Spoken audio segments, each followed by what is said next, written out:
ছাত্রছাত্রীরা, আজ আমরা অষ্টম শ্রেণীর ভূগোলের দক্ষিণ আমেরিকার চ্যাপ্টারটির দ্বিতীয় অংশ শুরু করব।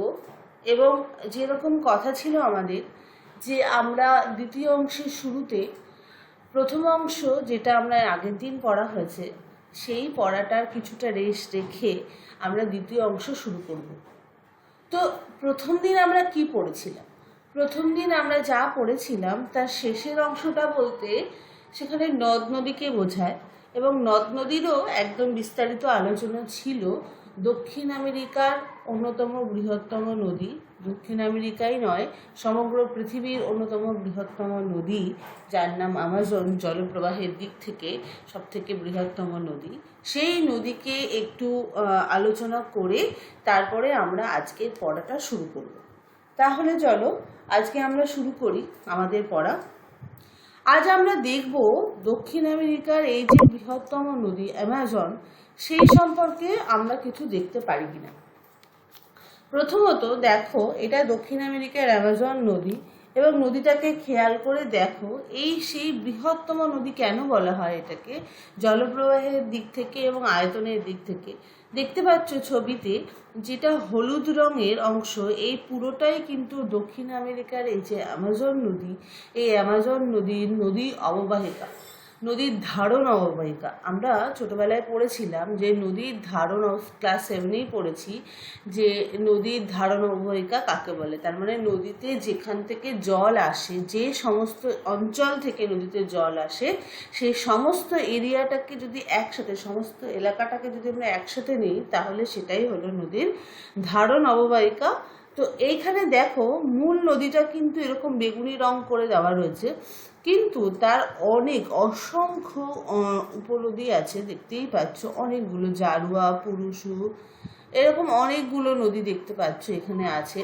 তো এই সমস্ত নদী থেকেই প্রচুর পরিমাণে জল আসে বলেই এই নদীতে এত পরিমাণ জল কিন্তু আছে।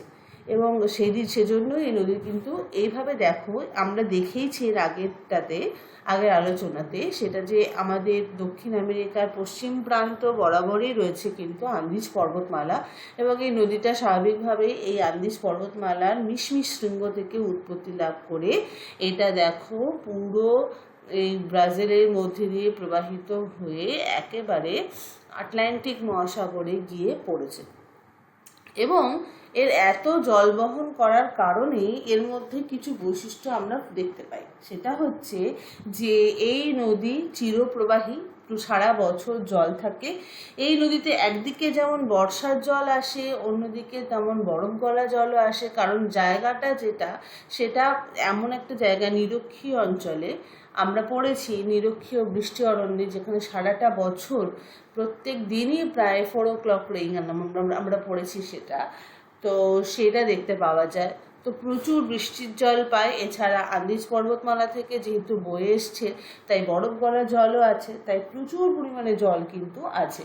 এবং এত জল সে বহন করে যে নদী যখন মোহনায় গিয়ে পৌঁছায়, নদী যখন সমুদ্রে গিয়ে মেশে, তখন তার জলের গতি এত বেশি থাকে যে তার ফলে সেই মোহনায় জলটা আস্তে আস্তে ধীরে প্রবাহিত হলে যেটা হয় যে সেখানে বদ্বীপ গঠিত হতে পারে, কিন্তু এখানে সেই সুযোগটাই থাকে না। তাই কিন্তু আমাদের এই অ্যামাজন নদীতে কোনো নদীর মোহনায় বদ্বীপ গঠিত হয়নি। শুধু তাই নয়, আটলান্টিক মহাসাগরের বহুদূর পর্যন্ত অঞ্চল কিন্তু জলটা, নোনা ভাবটা অনেকটা কমে যায়, কারণ এই অ্যামাজন নদীর মিষ্টি জল সেখানে মেশে। তার মানে বুঝতেই পারছো কি বিশাল একটা নদী। চলো একটু পরের ছবিটা দেখে নিই। পরের ছবিটা আরও একটু ভালো করে বোঝানো রয়েছে যে এখানে জায়গাটা ঠিক কেমন, এবং এখানে অনেকগুলো অঞ্চল আছে যেখান থেকে কিন্তু অনেকগুলো জলভাগ আছে যেখান থেকে কিন্তু নদীর এই জায়গাগুলো থেকে কিন্তু মেনলি এই যে উপনদীগুলো সৃষ্টি হয়েছে সেগুলোর একটা উৎপত্তি স্থলও বলা চলে। এবং এইভাবে নদীটা কিন্তু সরাসরি আটলান্টিক মহাসাগর। নদীর প্রবাহ পথ কিন্তু এই দিকে, ঠিক আছে। আমরা যখন নদীটা যদি আঁকতে দেয় আমাদের, তাহলে কিন্তু আমরা এত উপনদী যদি নাও দেখাই, কিছু কিছু দেখাবো এবং মেন যেগুলো আছে সেগুলো দেখাবো, এবং তার পাশাপাশি মূল নদীটাকে দেখিয়ে মূল নদীটার পাশে কিন্তু ছোট ছোট অ্যারো চিহ্ন দিয়ে দেবো, যাতে করে তীর চিহ্ন দিয়ে দেবো, যাতে করে আমরা এর প্রবাহ পথ কোন দিকে সেটা ভালো করে বোঝাতে পারি। আচ্ছা, এই নদীটা ঠিক কেমন দেখো, এটা একটা স্যাটেলাইট ইমেজারি। এটা দেখলেই বোঝা যায় যে এটা স্যাটেলাইট থেকে তোলা একটা ছবি, পৃথিবীর বাইরে থেকে তোলা একটা ছবি। সেটা দেখলেই বুঝতে পারছো যে এই নদীটা কত এঁকে বেঁকে প্রবাহিত হচ্ছে, এবং এই নদীর কিন্তু পাশে খেয়াল করে দেখো, এইগুলো যদি খুব ভালো করে খেয়াল করো দেখবে এগুলো কি এক একটা অশ্বক্ষুরাকৃতি হ্রদ। তো এই অশ্বক্ষুরা নদীটা এত আঁকাবাঁকা পথে প্রবাহিত হচ্ছে, একটা মিয়েন্ডার তৈরি হয়েছে। আমরা মিয়েন্ডার জানি, নদীর আঁকাবাঁকা গতিপথ। যখন আঁকাবাঁকা গতিপথে নদী প্রবাহিত হয় তখন সেই বাঁকগুলোকে বলা হয় মিয়েন্ডার। তো এত মিয়েন্ডারিং হয়েছে যে এখানে কিন্তু অনেকগুলো অশ্বক্ষুরাকৃতি হ্রদ বা অক্সবোর লেক কিন্তু তৈরি হয়েছে। এটা একটা মানে এটা তোলা একটা ছবি। দেখো এই ভাবটা দেখলেই বোঝা যায় এটা কিন্তু সেই আমি যে মিয়েন্ডারিং এর কথা বলছিলাম, মিয়েন্ডার বা বাঁক তৈরি। দেখো এই ছবিটা দেখলে বোঝা যায় চারিদিকে ঘন জঙ্গল, আর নদীটা ঠিক এইভাবে এঁকে বেঁকে প্রবাহিত হচ্ছে। নদীর মধ্যবর্তী কোনো একটা অঞ্চলের ছবি দেখতে পাচ্ছ তোমরা, পুরো ঘন জঙ্গল এবং তার মধ্যে দিয়ে নদী প্রবাহিত হচ্ছে। আচ্ছা, এই নদী এবং নদী সংলগ্ন এলাকার কিছু দু একটি প্রাণীকে দেখিয়ে আমরা শেষ করব এই জায়গাটা। দেখতেই পাচ্ছ ছবিতে, এটি হলো পিরানহা মাছ, এবং যে পিরানহা মাছ হলো একটি রাক্ষসে মাছও বলা যেতে পারে, মাংসাশী রাক্ষসে মাছ।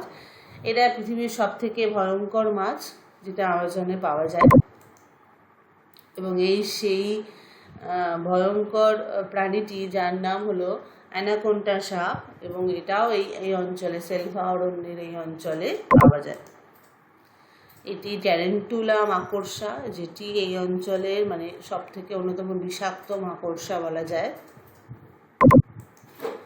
আর এটি হলো সেই ভ্যাম্পায়ার ব্যাট বা রক্তচোষা বাদুড়, যেটা এই অঞ্চলে দেখতে পাওয়া যায়। বস্তুত এই যে নিরক্ষীয় অঞ্চল, এবং এই যে নিরক্ষীয় অঞ্চলের এই যে ঘন জঙ্গল আমাজন নদীকে কেন্দ্র করে, যাকে বলা হয় সেলভা অরণ্য, এখানে যে প্রাণীগুলো পাওয়া যায় সেগুলো সবকটি অত্যন্ত মানে হয় তারা বিষধর, না হলে তারা মানে হিংস্র, মানে হিংস্রতার নিরিখে এরা সর্বোচ্চ, এটা বলা যেতে পারে।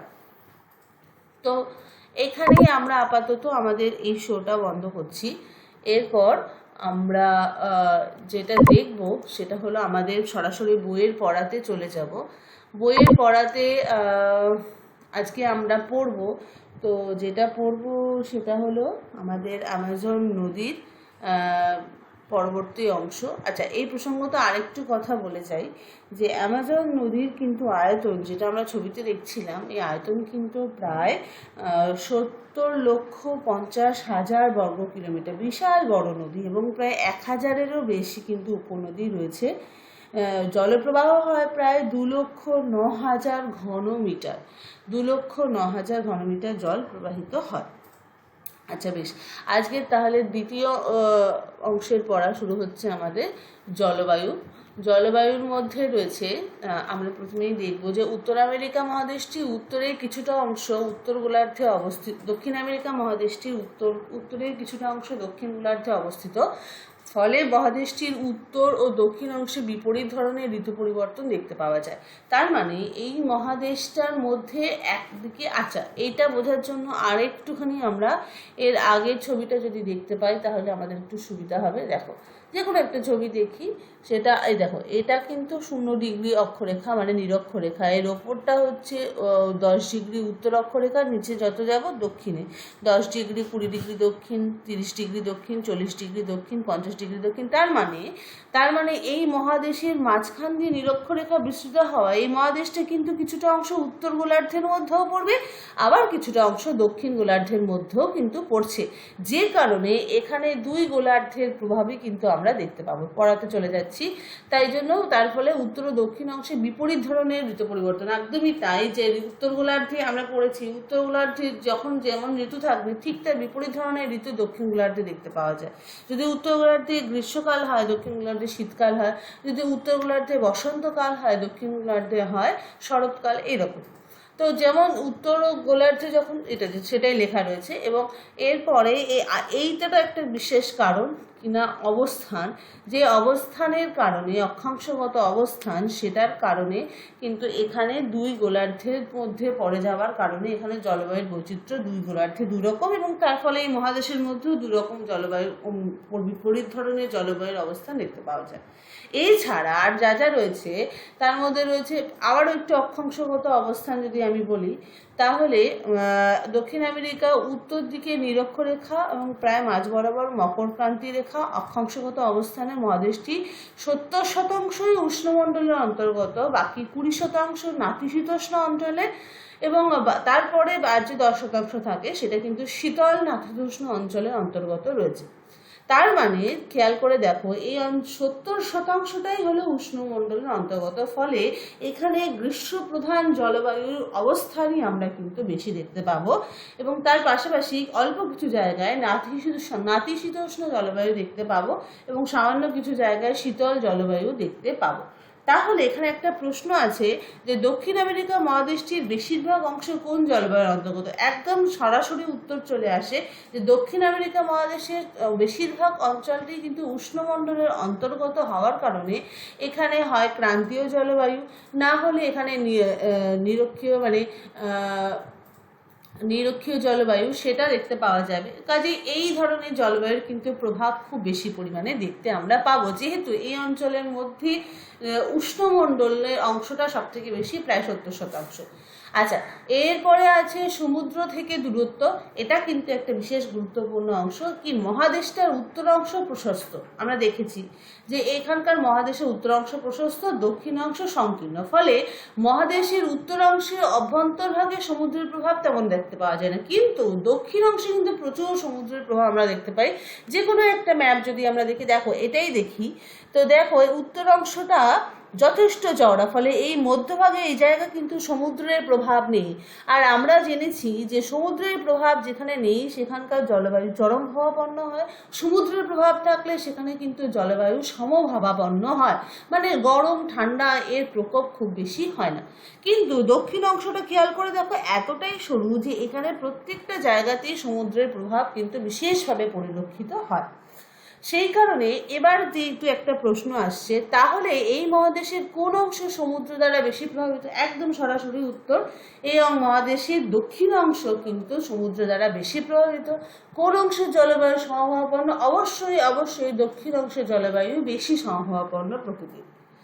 আচ্ছা, এরপরে রয়েছে ভূমির উচ্চতা। আমরা জেনেছি যে এই মহাদেশের পশ্চিম প্রান্ত বরাবর সুদীর্ঘ আন্দিজ পর্বতমালা বিস্তৃত, এবং এই পর্বতমালার একটা বিশেষ ভূমিকা কিন্তু রয়েছে এখানকার জলবায়ুর ওপর। একটু পড়ে নেই। প্রশান্ত মহাসাগরীয় আর্দ্র পশ্চিমা বায়ু আন্দিজ পর্বতমালায় বাধা পেয়ে মহাদেশের দক্ষিণে প্রবেশ করতে পারে না, তাই এখানে প্যাটাগোনিয়া মরুভূমি সৃষ্টি হয়েছে। আচ্ছা, আন্দিজ পর্বত, গায়ানা উচ্চভূমি, ব্রাজিলের উচ্চভূমি, উষ্ণমণ্ডলে অবস্থিত হওয়া সত্ত্বেও উষ্ণতা সারা বছর কম থাকে। আর এই জায়গাটায় আরেকটু বোঝার জন্য একটা ছবিতে আমাদের চলে যেতে হবে, আমাদের বইতেই আছে, একদম এই ছবিটা দেখলেই বুঝতে পারবো। দেখো, আমাদের বলছে যে আমাদের পশ্চিমা বায়ু, সেটা পশ্চিমা বায়ুটা আমাদের আর্দ্র পশ্চিমা বায়ু, সেটা আটলান্টিক মহাসাগর পার করে এদিক থেকে আসছে, ফলস্বরূপ এটা আন্দিজ পর্বতমালার এই অংশে ধাক্কা খাচ্ছে, কিন্তু এটা কিন্তু এই অংশটায় পৌঁছাতে পারে না। ফলে এই জায়গাটা খেয়াল করে দেখো, যদিও এখানে সমুদ্রের কাছাকাছি জায়গা, তা সত্ত্বেও যেহেতু এখানে আর্দ্র কোনো বাতাস প্রবাহিত হয় না, তাই এখানে কিন্তু মরুভূমি সৃষ্টি হয়েছে, যার নাম প্যাটাগোনিয়া। কিন্তু এবার খেয়াল করে দেখো, এই মধ্যভাগের অংশে যেহেতু আর্দ্র পশ্চিমা বায়ু প্রবেশ করে, এখানে প্রচুর বৃষ্টিপাত হয়। মাঝে মাঝে যেহেতু উচ্চভূমি রয়েছে, যেমন গায়না, ব্রাজিল উচ্চভূমি, গ্রান চাকো, মটো গ্রাসো মালভূমি, এই যে অংশগুলো, এই জায়গাগুলো যদিও নিরক্ষীয় অঞ্চলের অনেক কাছাকাছি জায়গা, তা সত্ত্বেও ততটা উষ্ণতা বেশি হয় না যতটা হওয়ার কথা ছিল, যেহেতু এদের উচ্চতাগত কারণে। আচ্ছা, আর এই জলবায়ুতে ভূমির উচ্চতার প্রভাব কি? অবশ্যই ভূমির উচ্চতা এই জলবায়ুতে একটা বিশেষ প্রভাব ফেলে। যে জায়গাটা যত বেশি উঁচু, সেখানে কিন্তু উষ্ণতা ধীরে ধীরে ততটাই কম। এরপরে চলে যাচ্ছি সমুদ্র স্রোত। একই অক্ষাংশে অবস্থিত হওয়া সত্ত্বেও উষ্ণ ব্রাজিল স্রোতের জন্য মহাদেশের পূর্ব অংশে জলবায়ু উষ্ণ হয়, অন্যদিকে শীতল পেরু স্রোতের জন্য পশ্চিমের জলবায়ু শীতল হয়। একদম, এটাও দেখবার জন্য আরেকবার আমাদের এখানে যেতে হবে। দেখো, এই পূর্ব উপকূল দিয়ে কিন্তু এখান দিয়ে উষ্ণ ব্রাজিল স্রোত প্রবাহিত হচ্ছে। এই দক্ষিণ আটলান্টিক মহাসাগর, এই উপকূল বরাবর, উত্তর আটলান্টিক দক্ষিণ আটলান্টিক মহাসাগর বরাবর সমুদ্র দিয়ে যে স্রোত প্রবাহিত হয়, সমুদ্র স্রোত, সেই সমুদ্র স্রোতটা কিন্তু উষ্ণ স্রোত। মনে রাখতে হবে, সমুদ্র স্রোত দু প্রকার, একটা উষ্ণ সমুদ্র স্রোত, একটা শীতল সমুদ্র স্রোত। তো এখান দিয়ে যেহেতু উষ্ণ সমুদ্র স্রোত প্রবাহিত হয়, সেই কারণে এই উপকূল অঞ্চলটা কিন্তু তুলনামূলকভাবে গরম।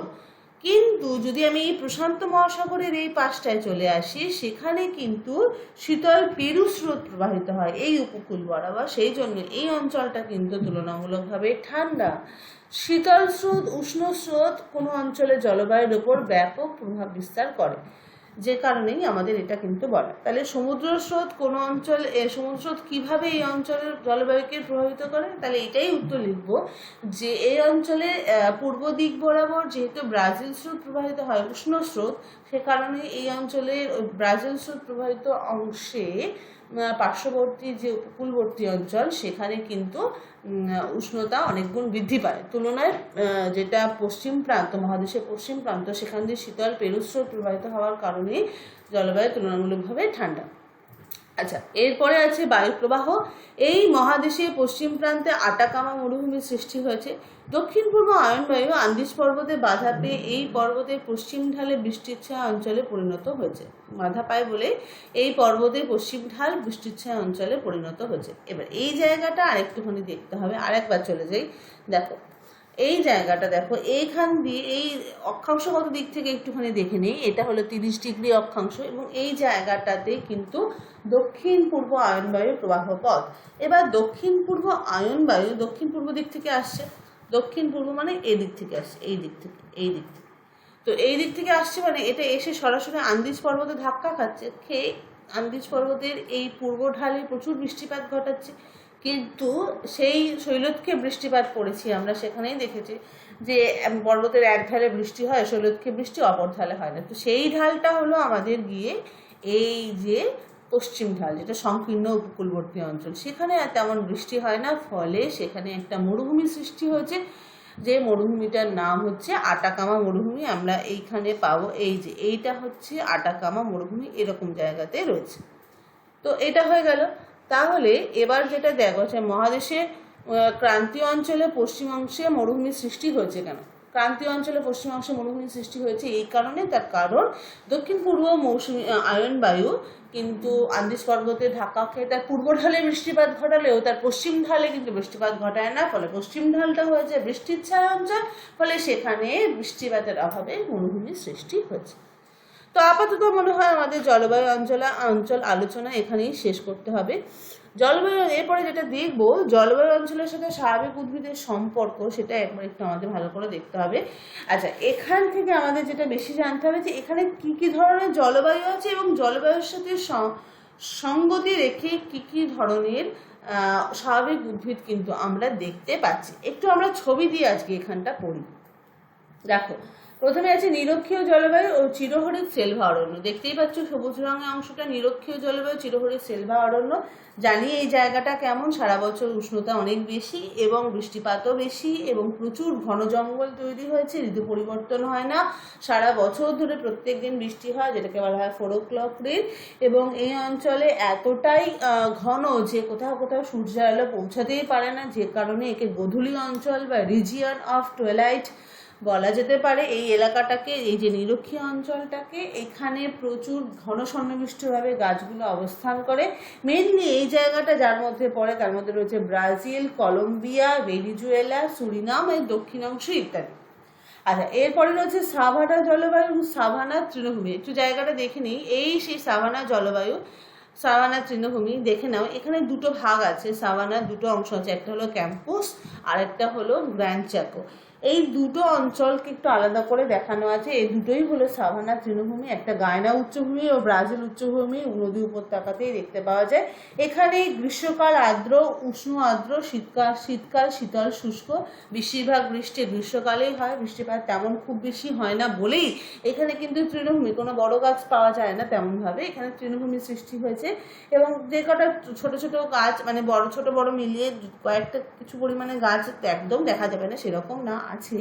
তো সে যে গাছগুলো আছে তার মধ্যে রয়েছে বিচ্ছিন্নভাবে শাল, সেগুন ইত্যাদি। আচ্ছা, এরপরে রয়েছে দেখো, আমরা যদি ক্রান্তীয় জলবায়ুটা একটু দেখে নিই। ক্রান্তীয় জলবায়ু স্বাভাবিক উদ্ভিদ, এই অংশটা একেবারে উপকূলবর্তী অঞ্চলের এই জায়গাটাতে আমরা দেখতে পাবো ব্রাজিলের পূর্বাংশে।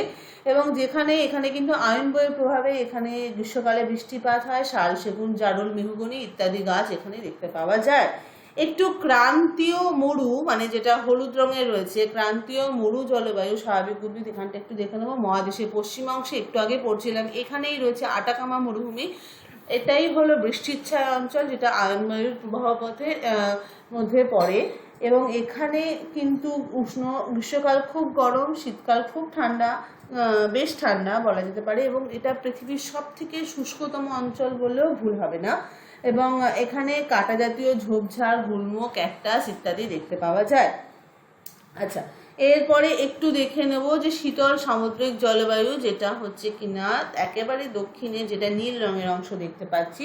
শীতল সামুদ্রিক জলবায়ু, যেটা একেবারে দক্ষিণ চিলি অঞ্চলের মধ্যে পড়ে, সারা বছর সমভাবাপন্ন জলবায়ু, কারণ এখানে কিন্তু পুরোপুরি সমুদ্রের প্রভাব রয়েছে। এখানে কিছু চিরসবুজ পর্ণমোচী একসাথে মোটামুটি দেখতে পাওয়া যায়।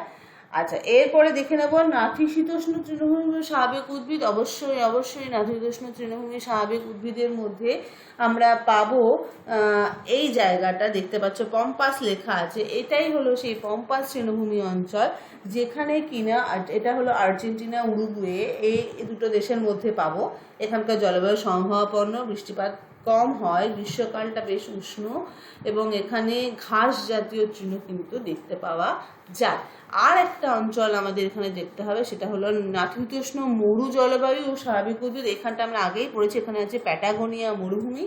এবং এই মরুভূমিতে, যেহেতু মরুভূমি, তাই এখানে বৃষ্টিপাত তেমন দেখতে পাবো না, তবে এখানে ঝোপঝাড়, কাঁটা জাতীয় উদ্ভিদের অবস্থান কিন্তু দেখতে পাবো। আচ্ছা, এরপরে আরও একটা অংশ, আচ্ছা সাভানা এর ওপরে আরেকটা অংশও ছিল, সাভানায় যে ল্যানোস তৃণভূমি আছে, তার মানে সাভানা 3টে তৃণভূমি আমরা দেখতে পেলাম। সাভানাতে আছে ল্যানোস, একটা ক্যাম্পাস আর একটা হলো গ্র্যান্ড চ্যাকো।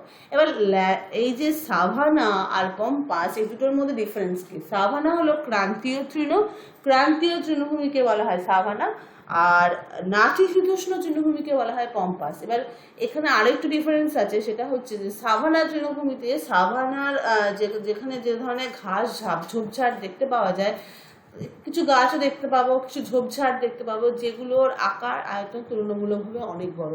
কিন্তু নাতিশীতোষ্ণ তৃণভূমিতে যেগুলো দেখতে পাবো সেগুলো আবার আকার আয়তনে অনেক ছোট ছোট, মানে ঘাসগুলো অনেক ছোট ছোট হয়। এবং বৃষ্টিপাতের পার্থক্য তো আছেই, এবং এই জিনিসগুলো কিন্তু আমাদের মাথায় রাখতে হবে। আর একটা অংশ, সেটা হচ্ছে আমাদের ভূমধ্যসাগরীয়, এটা আমার মনে হয় বলা হয়নি, ভূমধ্যসাগরীয় জলবায়ু অঞ্চল। এটা এই যে গোলাপি রঙের দেখতে পাচ্ছ, এটা মধ্য চিলির আটাকামা মরুভূমির নিচের অংশটা। এবং এখানে উষ্ণতা গ্রীষ্মকাল উষ্ণ, যেরকম আর কি ভূমধ্যসাগরের জলবায়ুর বৈশিষ্ট্য, যে গ্রীষ্মকালে বৃষ্টি হয় না, শীতকালে বৃষ্টি হয়, এখানেও সেটাই দেখতে পাওয়া যায়। এখানে গাছগুলোর পাতা মোমে ঢাকা এবং লম্বা মূল, ঝোপঝাড়, ক্যাকটাস এই ধরনের গাছও কিছু দেখতে পাওয়া যায়। আর যেটা একদম আন্দিজ পর্বতমালা বরাবর যে জায়গাটা, যেটা ধূসর রঙের আছে, সেটাই হচ্ছে পার্বত্য জলবায়ু এবং স্বাভাবিক উদ্ভিদ, যেটা কিনা মহাদেশের পুরো পশ্চিম প্রান্ত জুড়ে দেখতে পাবো। অতি শীতল থেকে অতি শীতল জলবায়ু, খুব একটা তেমন গাছপালার অবস্থান নেই, কিছু মস, লাইকেন ইত্যাদি গাছ দেখতে পাওয়া যায়। তবে যেখানে উচ্চতা কম সেখানে পর্ণমোচী কিছু গাছ, নিচের দিকে কিছু গাছ দেখতে পাওয়া যেতে পারে। তো এই হলো পুরোপুরি দক্ষিণ আমেরিকার জলবায়ু স্বাভাবিক উদ্ভিদের মধ্যে একটা সম্পর্ক স্থাপন। এবং জলবায়ু যখনই আমরা পড়বো, জলবায়ু অঞ্চলগুলো যখন একটা একটা করে পড়বো, তখন কিন্তু সবসময়ের জন্য জলবায়ু অঞ্চলের সাথে সামঞ্জস্য রেখে সেখানে কী ধরনের স্বাভাবিক উদ্ভিদ দেবো সেটাও কিন্তু একবার আমাদের ভালো করে জেনে নিতে হবে। তো এই জায়গাটা আমাদের তাহলে এখানে কমপ্লিট হলো। চলে যাচ্ছি সেলভা। সেলভা হচ্ছে নিরক্ষীয় চিরহরিৎ বৃষ্টি বনভূমি, যেটা কিনা নিরক্ষীয় অঞ্চলে দেখতে পাওয়া যায়। এই সম্পর্কিত বিস্তারিত আলোচনা আমি এর আগে যখন নিরক্ষীয় জলবায়ু পড়িয়েছিলাম তখন বিস্তারিতভাবেই আলোচনা করে দিয়েছিলাম। এবার একটু এক নজরে দেখেই জাস্ট বেরিয়ে যাব। এবার এখানে একটু দেখে নিই এক নজরে। সেলভা অরণ্য অবস্থান হচ্ছে ব্রাজিলে 60%, পেরুতে 13%, কলম্বিয়াতে 10%, এছাড়া Venezuela, Bolivia, Guyana, Surinam, French Guyana ইত্যাদি জায়গাতেও দেখতে পাওয়া যায়। আয়তনটা প্রায় কিন্তু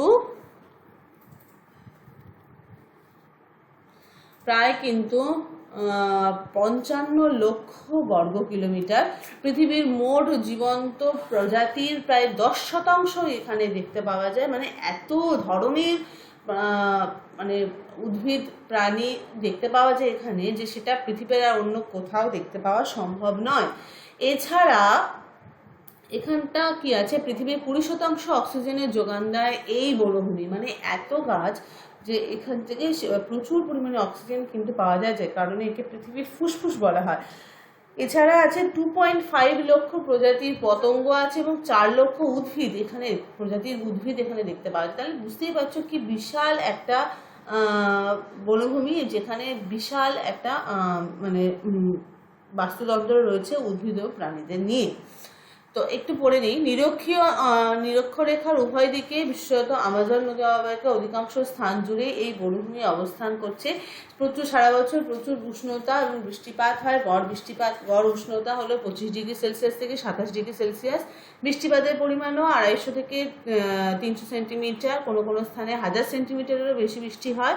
ঘন ও চিরহরিৎ গাছের বনভূমি দেখতে পাওয়া যায়। অরণ্যের ক্রান্তীয় বৃষ্টি অরণ্য বলা হয়। আমাজন নদীর অববাহিকা জুড়ে অবস্থিত এই অঞ্চল পৃথিবীর বৃহত্তম ও নিবিড়তম ক্রান্তীয় বৃষ্টি অরণ্য, যা আয়তনে ভারতীয় উপমহাদেশের দ্বিগুণেরও বেশি। বুঝতে পারছো কত বড়। এখানকার গাছগুলোর পাতা বড় বড় হয় এবং শক্ত হয়। গাছগুলো ঘন সন্নিবিষ্ট হওয়ায় অরণ্যের তলদেশে সূর্যের আলো পৌঁছাতে পারে না বলে মনে হয় যে অরণ্যটা যেন চাঁদোয়া বা ক্যানোপি দিয়ে ঢাকা। চাঁদোয়াটাও আমার কিন্তু আলোচনা করা আছে।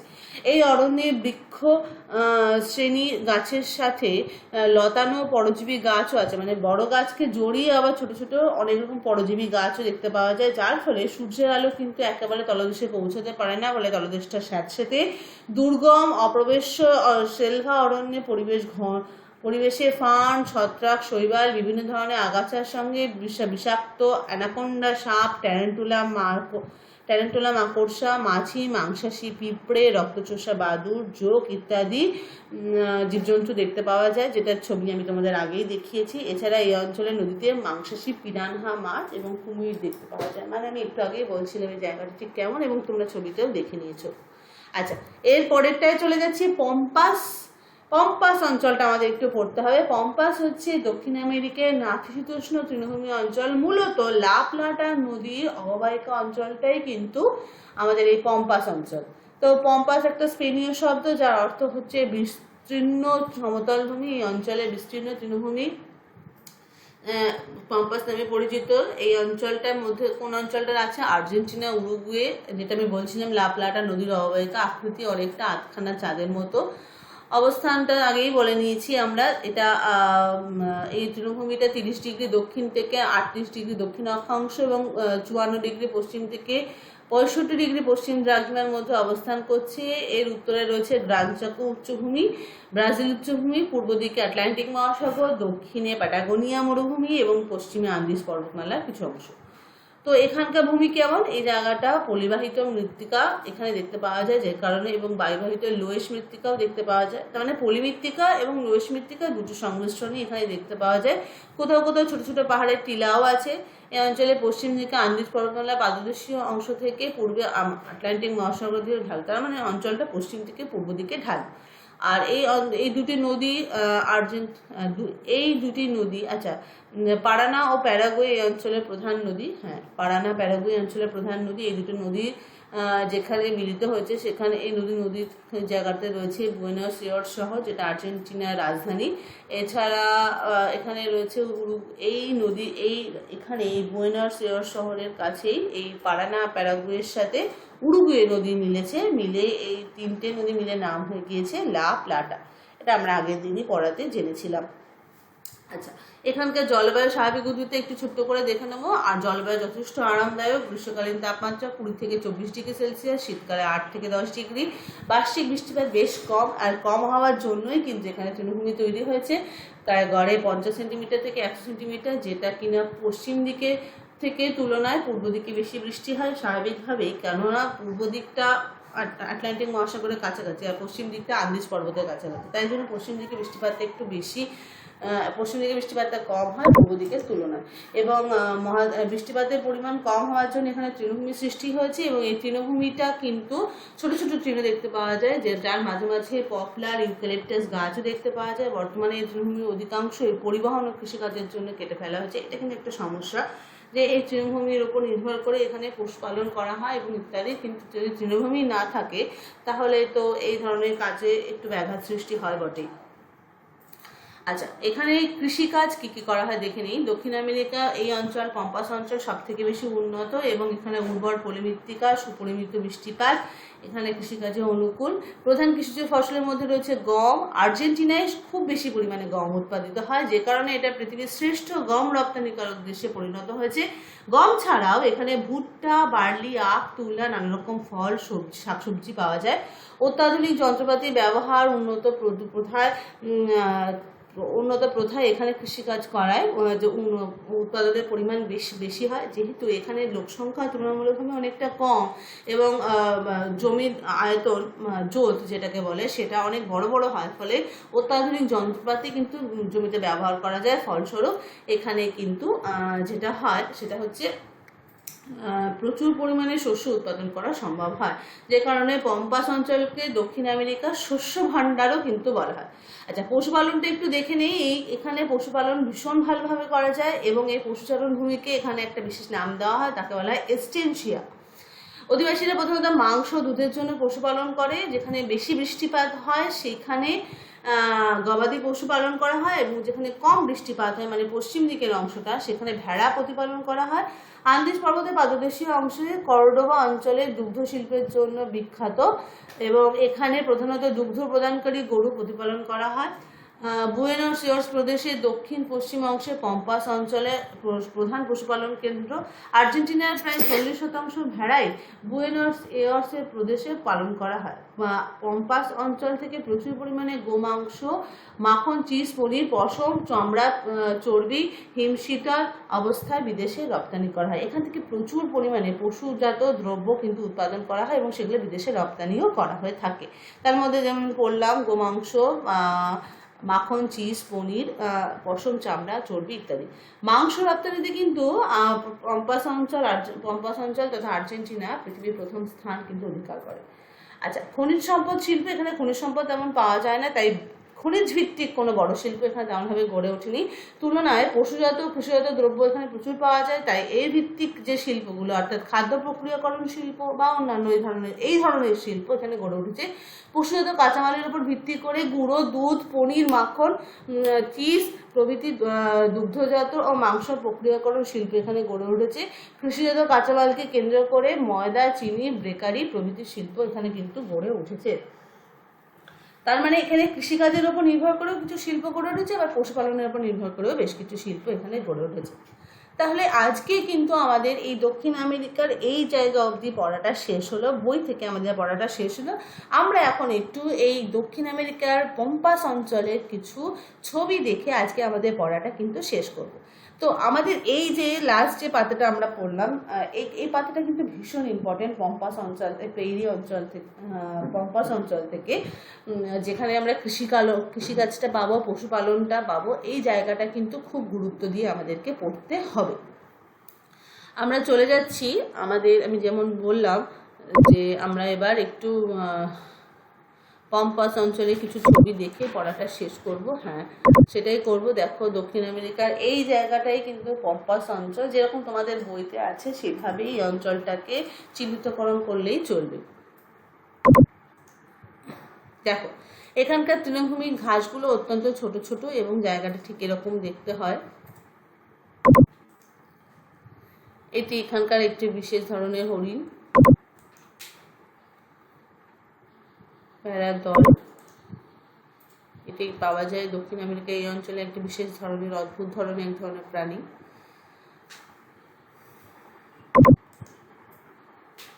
এখানকার একটি প্রাণী।